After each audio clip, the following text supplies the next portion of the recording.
It was such a fun ride. Gosh, it was a fun ride. The people you meet, the things you do. Part of something that happens and part of the beauty of the continuation of theater and the continuation of doing plays and the continuation of people coming to see those plays is that it affects people's lives. We realized that the first production staged by the Shreveport Little Theater and the three ladies that founded it was titled The Maker of Dreams. Ah, how appropriate for our Centennial, for our theater.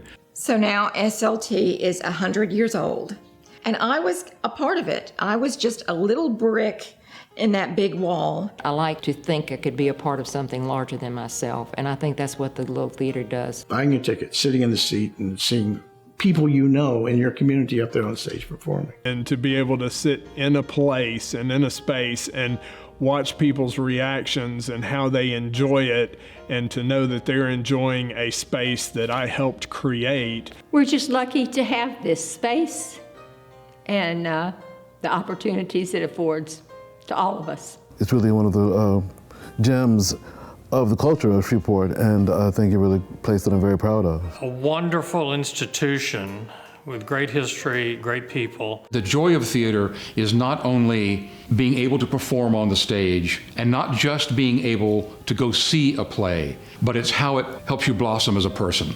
I think community theater and little theater at its worst is cliquey, campy, skit-like, and at its best, it's revolutionary. And I have found many things that I've looked for years here at the Little Theater.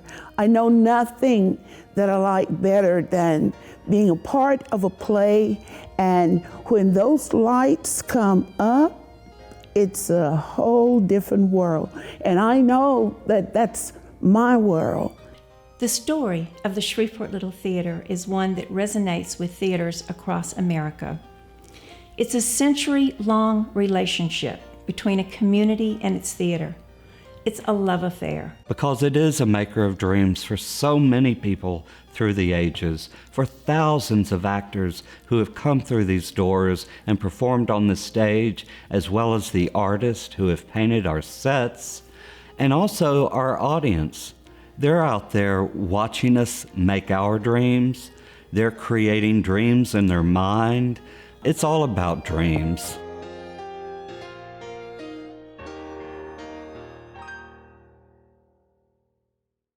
Lately, I spend a great deal of time thinking about the past. I reminisce about the plays I directed, the reaction of the audiences. You see, plays act as mirrors reflecting every face of society and every phase of life. Actors portray a rainbow of human emotions, and we recognize these feelings in ourselves, creating a sense of empathy for the characters. A play can also be a window providing an escape from our reality. The playgoer is transported to another time and place they've never seen. There were three of us. Olivia Otey Allen, a concert vocalist with a voice like an angel. Opal Woodley Pardon, a well-connected lady with ambitious dreams. And me, Julia Elsner Rogers, a drama teacher, actress, and director. We wanted to make a difference, change the world, and give women a voice. We wanted our own little theater, a place that would leave its mark in history. This was our dream. In the early 20th century, commercial road shows rolled through town, and they were controlled by syndicates.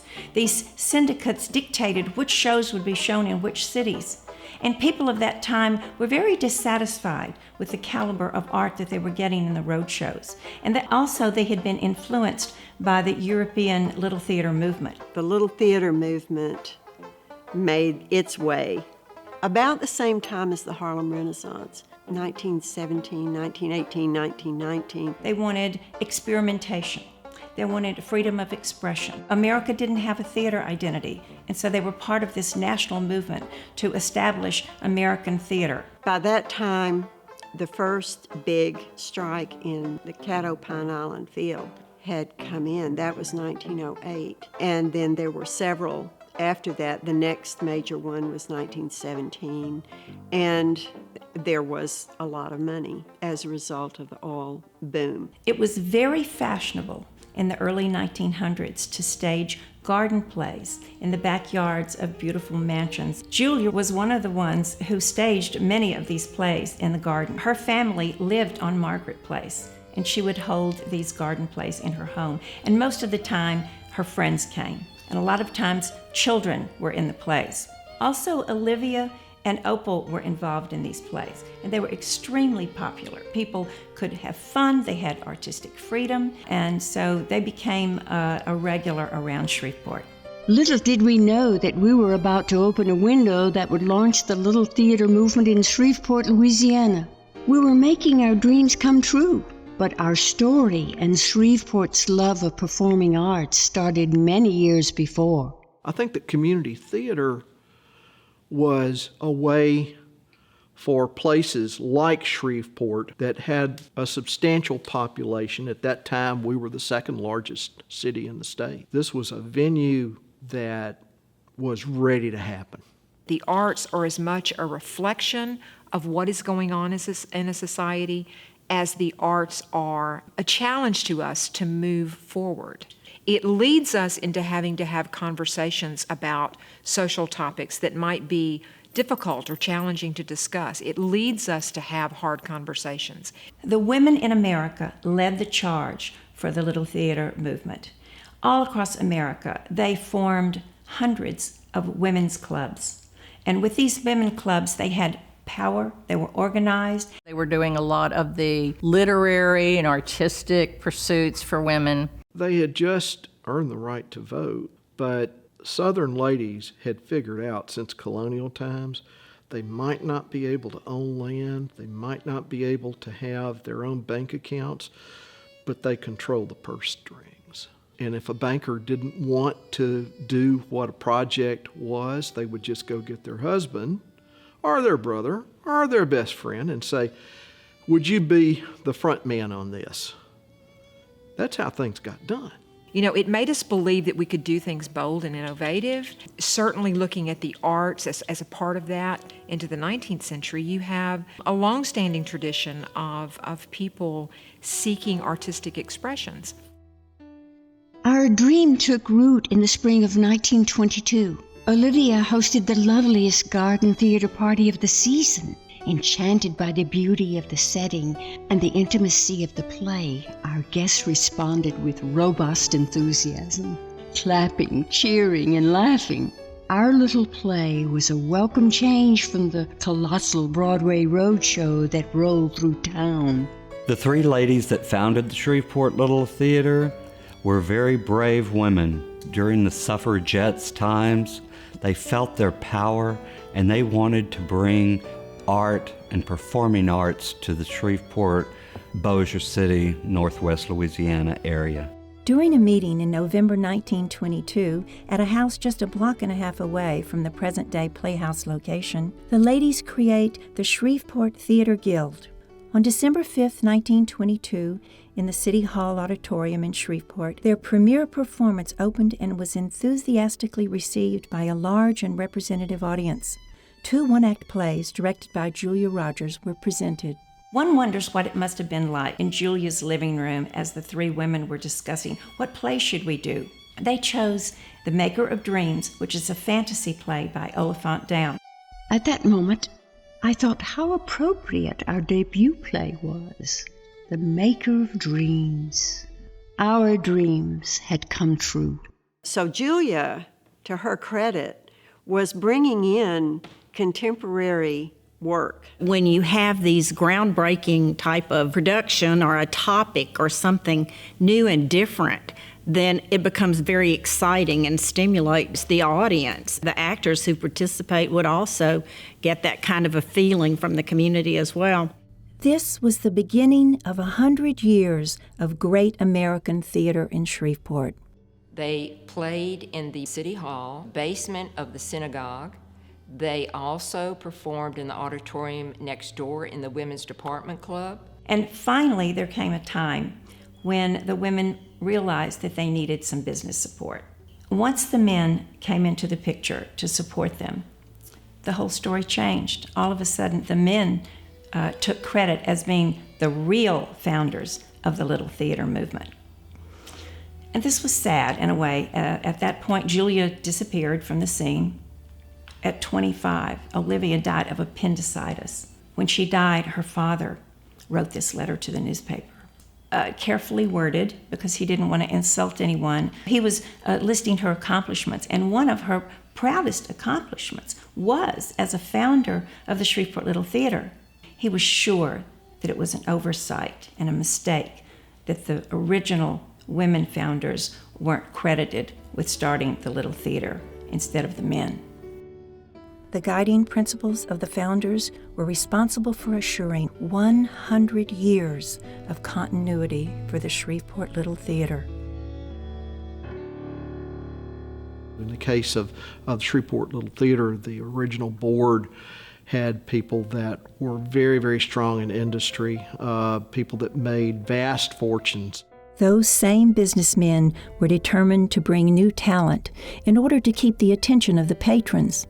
So they decided that they must hire a professional director. Henry A. Huguenot was hired. The Grand Opera House was rented, and the play, The Whole Town's Talking, was presented to a sold-out crowd. In May of 1926, he announces a playwriting contest. The rules were that the play needed to be original, no longer than 45 minutes, and also he wanted it to have a Louisiana theme. Manuscripts came in from all over Louisiana. The winner of that competition was a lady from Minden, Louisiana named Ada Jack Carver. The play was put together and they decided to take it to New York City and enter it in the Belasco Theater competition. The New York Times reported that the judges had never had such a difficult time deciding who the winner was. There was a tie for winner of first place in that competition, and the Shreveport Little Theater, on a second vote, came in second to the Dallas Little Theater. But we were very proud. Now keep in mind, the Shreveport Little Theater was only 4 years old, but they took that long train ride up to New York City and came home champions in our community's eyes. This contest at the Belasco Theater was a very prestigious award. It was publicized in all of the theater magazines. And for Shreveport, it was a pivotal time in our history. The Shreveport Little Theater became an integral and vital part of the artistic community of Shreveport. It was time to establish a permanent home for the Shreveport Little Theater. The financial success of the Cajun gave the board $2,500 to begin construction at Margaret Place. A key figure in making the dreams come true of a new theater was board president Clyde R. Minor. My grandfather was the second president of the theater, 1925 to 1934, so 9 years. He bought the land where the theater is now from a widow, Mrs. Rand, and on the sale it says, sold to Mr. Minor, a married man, and then there's a little handwritten note here that says, whose wife is Audrey Noel Minor. She wanted her name in there on the contract. And then on this one, where it was sold to the theater organization, it was sold by C.R. Minor, husband of Audrey Noel Minor. So she had the official printed name on this one. So I thought that was just pretty funny. So they were fortunate to be able to build a theater of their own as early as they did. The Shreveport Little Theater was the first independent performing arts organization to have its own venue, and that is still true today. Net profits allowed Shreveport Little Theater to hire Arthur Maitland as the second full-time director. Arthur Maitland was a professional director, and he had been trained by the masters. He ran a very tight ship. So he told his cast the first day, "Ladies and gentlemen, I do not know under what conditions you have worked in the past, nor what have been the policies of your former directors. While I am in charge, I do not want you to say a line or make a gesture except as I shall tell you to say it or to make it. If the play is a success, you shall have the credit. If it is a failure, I will take the blame. Places for Act 1. Arthur Maitland stayed for 5 years. He was very successful as a director, and his cast and crew learned to admire and respect him. He was a master of his craft. On March 14, 1927, the building was finally completed. Arthur Maitland had the privilege and the responsibility of opening the performance for the new theater on Margaret Place. The Yellow Jacket was the very first production here at 812 Margaret Place. It was a huge production. It had an Asian theme and colorful costumes, elaborate sets. The whole community got behind this production and supported it, and it was a big deal for Shreveport. The Yellow Jacket is one of the outstanding plays of modern theater. It had a continuous stage life of 30 years. What happened in Shreveport is a very good example for us to look at in understanding the whole era of the Little Theater movement. People were infatuated with the lavish costumes, with the symbolism. The Shreveport Times hailed the opening night performance at the new theater as the social event of the year.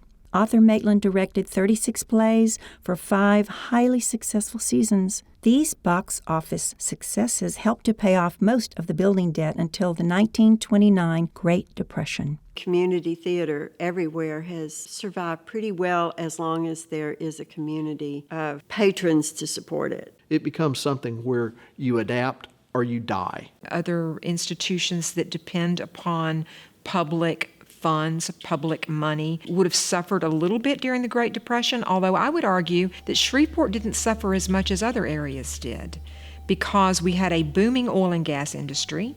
In 1931, the 4th director, H. Talbot Pearson, steps in, bringing to the Shreveport Little Theater his amiable personality and his refined British culture.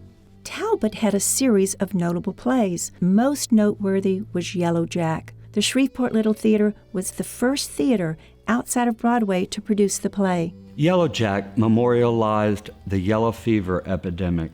What was so special about that play, and the reason that it became nationally known, was that the cast was made up of medical doctors, physicians here from this area. So naturally, it grew a large audience, and a national magazine picked up on that story that doctors were performing in a play about the yellow fever epidemic. Many women who were neither members of the board nor were they actresses wanted to participate in the work of the theater. To that end, in 1932, a women's guild was formed. The purpose of the guild is to support the theater and the education of the arts in the community. Over and again, the guild proved to be indispensable, contributing in crucial times, such as helping pay off the mortgage and giving aid to the theater in ways too numerous to mention. Our community is deeply grateful for the Shreveport Guild of the Little Theater. According to the history that I've read about Talbot Pearson, he was successful until his last production, which he was asked to leave. That play hinted toward a relationship between two men, and of course, back in the 1930s, that was not socially acceptable. So Mr. Pearson moved on. The board set out to find a 5th director who was suitable for the town's conservative community. And arrived in Shreveport on the 3rd of May, but the weather was so beautiful that I was able to unpack my white suit, which I'd packed in the snow. That seemed really to impress the board, that any Yankee who had sense enough to bring a white suit to the South on the 3rd of May was pretty smart. When the Youngs came in, they had something that was already reasonably established, and they were able to raise the bar with quality programming and direction. And to think that the Young started in 1936 when he was the 5th director of the Shreveport Little Theater. He had 7 productions and his budget was $50 per production. and that was the sets, costumes, everything imaginable. You look at John Ray Young's tenure here, he was doing some fairly incredible plays during that period of time. He was finding the plays that were current at the time, that were not just slapstick comedies, but he found some plays in there with some real meat. The Youngs opened the 15th season with Ceiling Zero, an aviation play, which was a smashing success. Membership grows rapidly. Barksdale Air Force Base is located just across the river in Bossier City. Many Barksdale airmen served their time here at Shreveport Little Theater as well on stage. One of those was a airman who was a disc jockey part-time at KJO Radio, and he was to become comedian George Carlin. He was in 2 productions in 1958, and it was his first time on stage, and of course, he became quite famous. The commanding officers stated their ongoing participation with the theater was the best connection between the base and the citizens for public relations. During World War II, Mr. Young took the plays, once they had been staged here at the Shreveport Little Theater, they would pack up the set and move it to Barksdale to Hangar 9 and perform it for the servicemen who were still stationed here. I wound up doing 8 shows for John Ray and Mrs. Young. It was a ride. It was a lot of fun, and I learned a lot about acting. I learned a lot about getting along with people, and he was a pretty interesting guy. The people he knew, the ideas he had for this time were way ahead of the schedule, way ahead of the game. Mrs. Young, I think, kind of thought from the beginning, well, this John Fertitta guy has some talent. She was about the only one in the room, including me, who believed that, because I was really shy, skinny, and scared. So, you know, she believed in me. She pushed John to put me in bigger roles, and he did. And my first involvement at the Shreveport Little Theater was as a high school student. John Ray Young would invite high school classes to dress rehearsals of some of his plays. Before the plays started, Mr. Young would come out, stand in front of us, and he would always say, "Be sure to applaud the set when the curtain opens," because his wife was the set designer. So we always had to dutifully applaud when the curtain opened. While John Ray is the official director, the Youngs collaborate on all productions. Margaret Mary is by his side every step of the way as the designer and the technical director. And she worked down here during the daytime a lot getting these sets done, and they were always wonderful sets. Even the reviewers would say, "Oh, the sets are great." But she was very talented in that area, and that was her training. She was trained in New York to do that as a young person. And they could have directed professionally. She could have designed professionally, but they really believed in community theater. And I believe their belief in community theater affected hundreds of people that sort of carried that on and influenced generations of people. I remember John Ray told us one night, Inherit the Wind was written by a friend of his, one of the 2 writers of the show. And when it came off Broadway, the first community theater in the country to get it was Shreveport Little Theater. They had known so many people around the country in theater and in the arts. Helen Hayes and Orson Welles and John Gassner and Sam Wanamaker. These people were giants. They were interconnected to the fabric of what was going on in the United States at that time, and there was energy and focus, the possibility of a national theater happening in the United States. The Shreveport Little Theater's productions were of such high quality that they not only brought great satisfaction to the Shreveport audiences, but many actors trained under the Youngs' directions were prepared for promising careers. John Ray was like the guy, you know, as far as community theaters go. He had written 4 or 5 books on the community theater idea in America. So John knew the people. He knew the people on Broadway. He knew the people in films. Around 1938, a well-known Hollywood producer, David Selznick, was searching for his Scarlett O'Hara for Gone with the Wind. During a rehearsal at the Shreveport Little Theater, his casting director spotted Marcella Martin. After multiple screen tests in New York, she was cast as Kathleen Calvert in Gone with the Wind. The Youngs not only trained and directed, but they frequently performed together. Audiences were delighted to see the celebrated husband and wife in plays together. The Youngs carved for themselves a place among the masters of American community theater. In the late 60s, early 70s, after John Ray Young had been here, that was the only time the productions began to lag behind, and that could have been for a couple of reasons. One might have been that it was just you stick with what you know, and another might have been that after over 50 years in theater, he was just tired. The Youngs were wonderful, nationally known, but by the early 70s, it was time for the theater to change. The Youngs worked together longer than any husband and wife team in the history of American theater, presenting 288 productions. While there were ups and downs in their reign, the Youngs spent 37 years paving the way so that the little theater movement thrived in Shreveport. John Ray Young has been called the father of the little theater movement. The Shreveport Little Theater is eternally grateful to the Youngs for their steadfast dedication to the artistic culture in our community. Particularly beginning in the 1950s and onward is when you begin to see such rapid social change that Shreveport, as a conservative pocket here in the Deep South, would have tried to put the brakes onto that, making it all the more important that we have the arts to keep us honest about always looking forward and looking deeper and beyond. When I first started out, it was predominantly white casts, and plus it was, we can't say any bad words. We have to change things so we don't offend anybody, because we're in the middle of the Bible Belt. We can't offend anybody. I really don't mind offending people.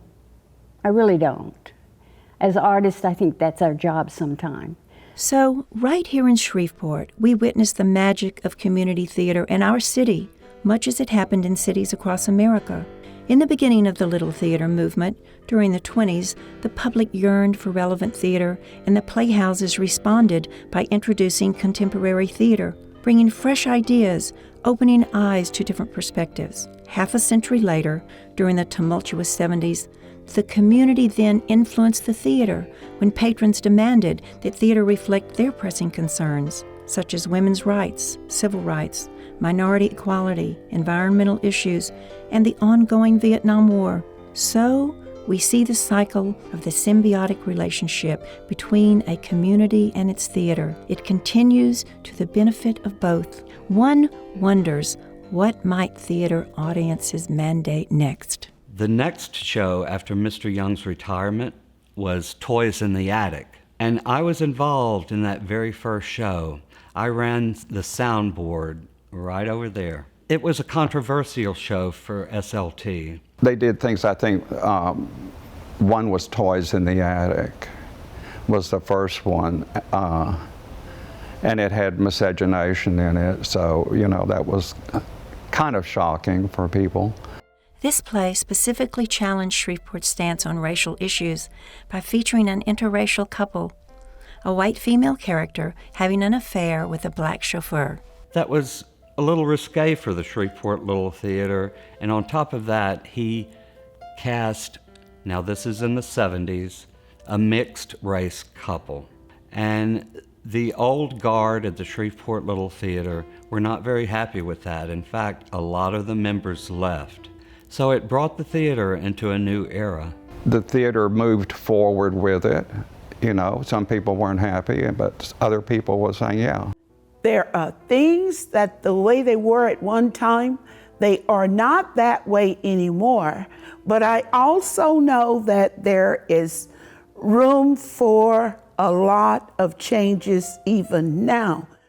Back in the early 70s, Isabel Rosenblum established a community theater children's theater.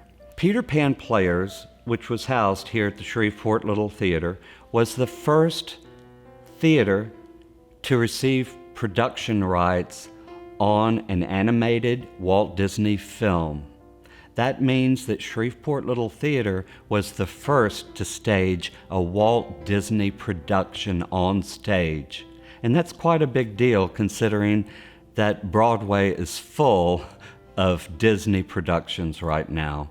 The Playhouse experienced several years of artistic guest managers and directors before Michael Scuddy took the reins. At the end of my first season, to pick the plays for the following year, we obviously worked very hard to bring something a little different to the table. The musical that we decided to do was Grease, and Grease was a fairly standard show in the community theater rotation at that time, but in the early 1980s, it was still a little bit of a racy show.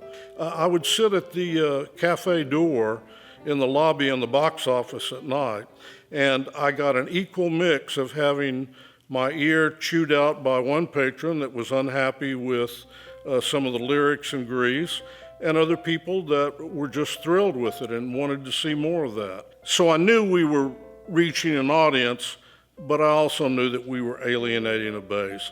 And sometimes those went over really well, sometimes, many times they did not. So it just depends on the quality of the shows and whether the audience was going to pick up on them and accept them. We followed with several other plays that were a little more esoteric in nature, a little more challenging to what people perhaps were used to, darker comedies and things of that nature.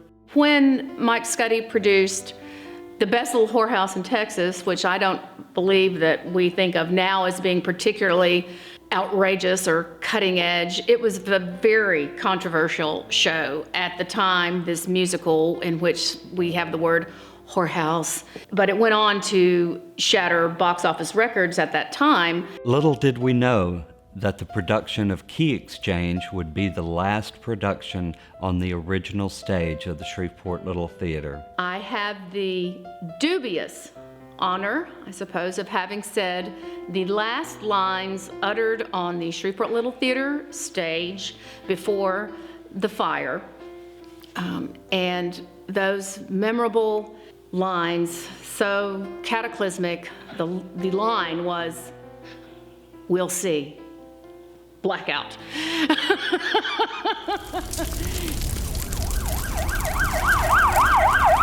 That's a phone call I'll never forget. I think it was about 11 o'clock at night at my home, and I get a call, and you kind of wake up, and you kind of think it may be a prank or something, you know. Shreveport Fire Department, are you present at the theater? Yes.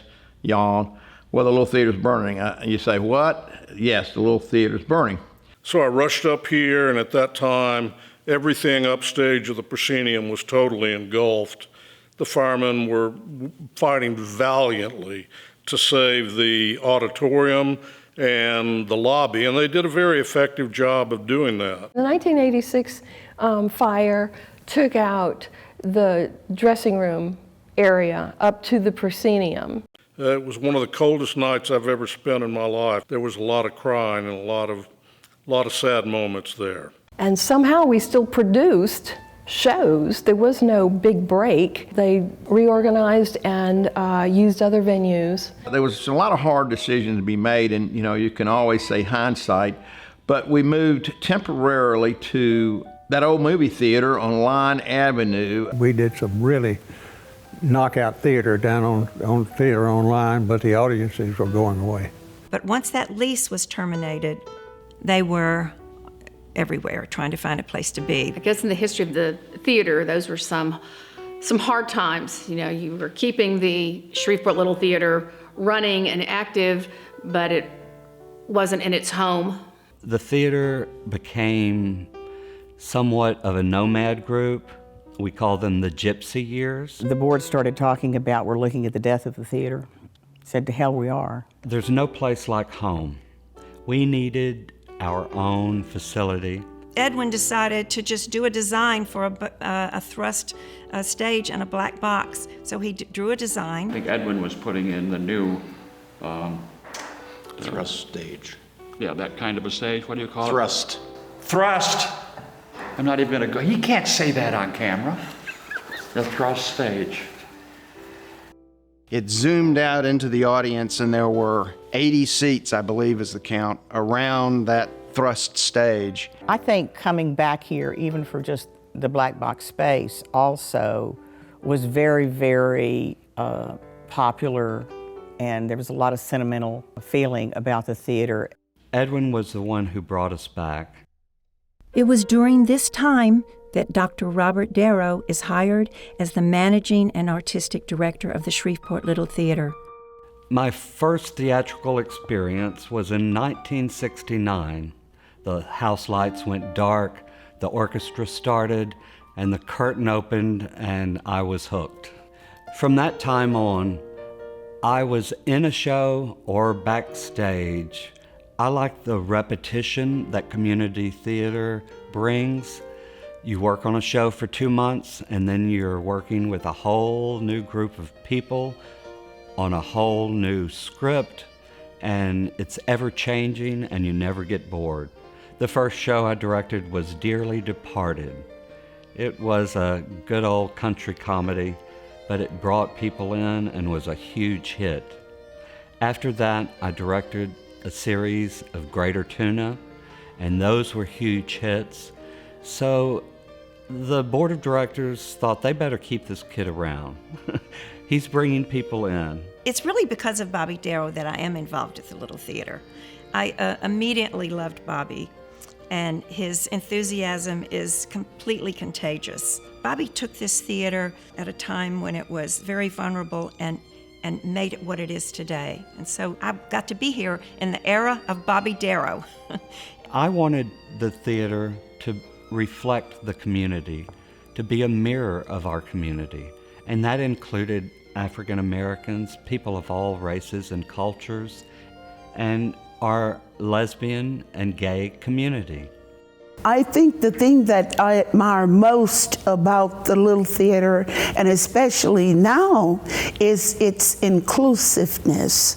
It seems to have really made many strides in that area to be inclusive of all of ethnic groups in the city. It's so impactful because it has allowed me to express myself, and not only doing that, to show others, hey, you can do this too. For instance, when we did Memphis, and I'm pretty sure that there were a lot of, setbacks and maybe discomfort.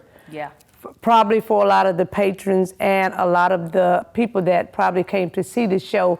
So they just don't realize, I don't think Bobby even realized how he opened the door for people to say, wow, thanks a lot. There have been productions generally, that have included, gays and AIDS, and so it's been able to grow like that. And I'm proud of Shreveport that they've been willing to do those kind of productions, because I know doing the lighthearted musicals are much more lucrative for them and much more popular. It was very interesting watching that, because there were some people in the audience that you could tell were offended, and in fact did not come back for the second act. And it wasn't because it was a poor production, because it was a good production. We're very fortunate to have Robert Alford in this community. He staged at SLT the first all African American cast. But again, in 1997, that was the first play I directed here at Shreveport Little Theater, and it was the play Fences by August Wilson. And it happened that was the very first play with an all African American cast and an African American playwright at Shreveport Little Theater. There had been black actors obviously on stage before, but never one that was an all black cast and a black director before. So that was a landmark in 1997. We did it again 15 years later in 2012. And it was really exciting, to be able to be here and to work on that play. Theater is so enlightening and so educational. And sometimes people have no exposure to other lifestyles than their own. So by presenting this, we can help people grow. Dr. Darrow takes us into the next century. When I took over the job as managing and artistic director, the theater had less than $3,000 in the bank and owed more to vendors. In the summer of 2000, we undertook the first steps of the transformation, the resurrection, if you want to call it, of SLT.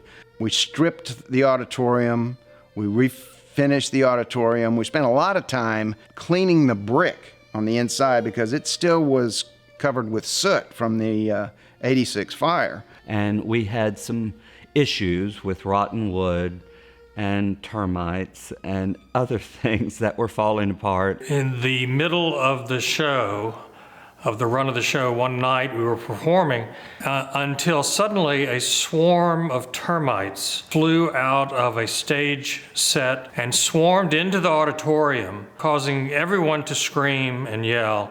As good actors, we never broke character and just carried on with the show, but I will never forget that swarm of termites that night. We performed on that stage for several years, and then we built a stage house that connected to the original auditorium. The interim solution that kind of became a semi-permanent solution was the lean-to in the back. And there was not much room for wing space. We had one room for a cast of about 30, it seemed like, to be in. And so much of the time, if you weren't on stage, you had to go outside, behind the theater, into the alley in the back. And rain or shine, day or night, we were outside. It was very primitive, but, you know, it's one of those things where if you don't suffer for your art, it suffers itself, so. It was amazing the productions we were able to stage in that small space. But we kept pitching our pennies and being frugal with our money and saved until we were able to rebuild the backstage that had burned down in the mid-'80s. We hired an architectural firm. With Bobby's help, we located original blueprints. We had saved our money, but we did not have enough, and I approached our local state representative and senator. That was Roy Burrell and Lydia Jackson, and they helped me secure state capital outlay funding to build the backstage and stage. Everything was looking good. A play was in production. Who knew that tragedy would strike again?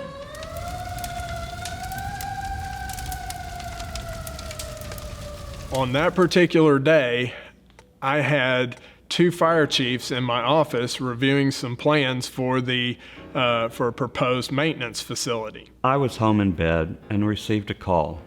One of our actors worked nearby and saw the smoke billowing from her window. The radios started going crazy and all kinds of chatter back and forth. Then you could hear them, I need more pumper trucks, I need more ladder trucks, I need, you know, everybody there that they could get there. And then it came over the radio, Shreveport Little Theater. I know the color drained out of my face, and I said, oh my gosh. So naturally I raced up here, and it was engulfed in flames. They wouldn't let me get close to the building. A group gathered across the street, and we just watched our beloved theater burn down. There were, I think, at least 50 people standing across the street that just came to say, oh no, you know, and what can we do? There was a lot of sadness because a lot of history had just been lost with the front part of the building. Of all the stuff that got burned up in that second fire, I thought all that history and those 2 beautiful portraits, it just broke my heart that they did not survive. We opened another show like 3 weeks after the fire, I want to say, at another venue. And so, you know, we just keep churning. I think it's made a tremendous difference with the community. Something to be proud of as well. It still brings emotions up to think about those days, but it signaled a new beginning for the theater. We had to get insurance money and rebuild the auditorium in tandem with the backstage. So we had a brand new theater. However, it's built on the exact same footprint as the original theater, and we tried to duplicate the ambience and feeling of the Shreveport Little Theater. When it was all over and done with, we got a great theater, state of the art, everything paid for. We were in as good a financial shape as before. There was a little controversy or argument whether we should build back here in this location, and also whether we should try to replicate the old theater. And luckily, the old won out because there's so many memories and there's so much sentimentality over this location and people coming here as children and their parents and grandparents coming here that I think we made a good choice. We rebuilt a state-of-the-art theater for future generations, and we hope it'll be here another 100 years. But I remember being so grateful about walking into the building after it was all finished. And this had been changed and beautified, as had the courtyard out here. But once you went through those doors, it was exactly the same. The exact same warmth, the exact same accoutrement. The chandelier was duplicated, the one that was ruined. This lobby got even nicer looking than it was before. Then I went into the theater and the rake was so wonderful. When you sit now in the theater, you've got such a nice rake that as an audience member, you can see no matter where you are. It's something that's been here forever, and people could always depend on the Shreveport Little Theater. Never closed our doors. And that's why one of the fundraising projects was named the Phoenix Project, because we literally rose from the ashes twice. In March of 2020, we were producing a children's show, and COVID came into our lives. The theater was forced to shut down, and we started virtual productions. We had to stay in touch with our audience and keep producing because we're one of America's oldest continually producing community theaters, and we didn't want to lose that title. We got it out there to our patrons. Unfortunately, video is not live theater, and it didn't go over well. People did not watch our productions online. So as soon as possible, we got back into the theater and we started producing. The first show was actually at First Baptist Church, Shreveport, because we were still social distancing with our mask on, and the large church provided a larger space to social distance. The Shreveport Little Theater and Academy continue the tradition of training the next generation of actors, directors, set designers, technicians, board and guild members, and patrons. When we started talking about forming the academy and making sure that we gave proper training to students while allowing them to not only rehearse but be in shows and understand what the process of theater is like and what the expectations are. Because we do not know where the next A-listers are going to come from. We don't know who's going to win any kind of awards. We want to present it to them and let them have that kind of experience. So many life skills are taught through theater. You know, you put on a production, it involves everything.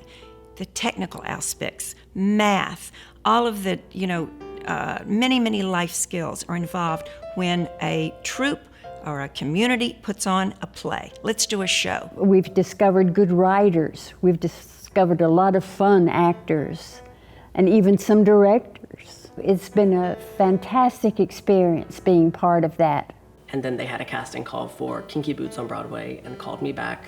And my mom and I went up to New York. And the day of the audition, I actually found out that I booked the role. And my mom and I lived up in New York for 20 months. My first main stage production was Sound of Music. I was Gretel, and I was like in kindergarten, I think, maybe first grade.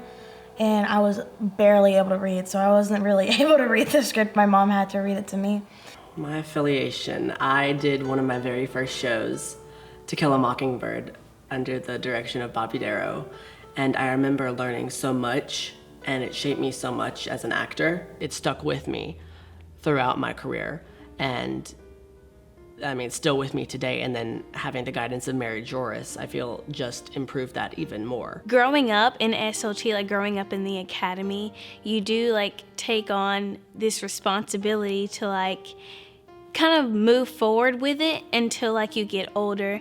And so hopefully I will be a part of moving forward with SLT when I get older. I'll be a part of carrying on the legacy while other people are gone. I have been afforded the opportunity to work with everyone from little children to senior citizens. And to watch how it's just changed. I mean, we have kids now that started with us when they were 12 in the academy, and they went throughout middle school and high school. They graduated high school, they went to college and majored in theater. They went and got their MFAs in theater, and they come back and do shows with us during the summer, and it is, it's life-changing in the fact that you see the passion that you instilled in these kids. There's always a place in the theater, and I think that's what we sometimes forget about the other places at the theater, not just on the stage.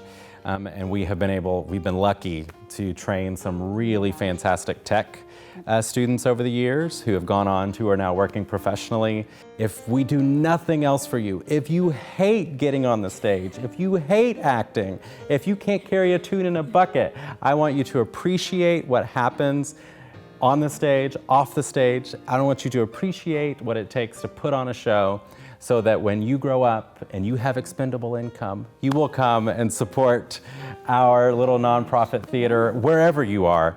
In the next 100 years, I hope that we have directors and management of the theater that will push the limits, that will open people's minds through our productions, that will expand the possibilities of this community, that will make us a better community and more open to others.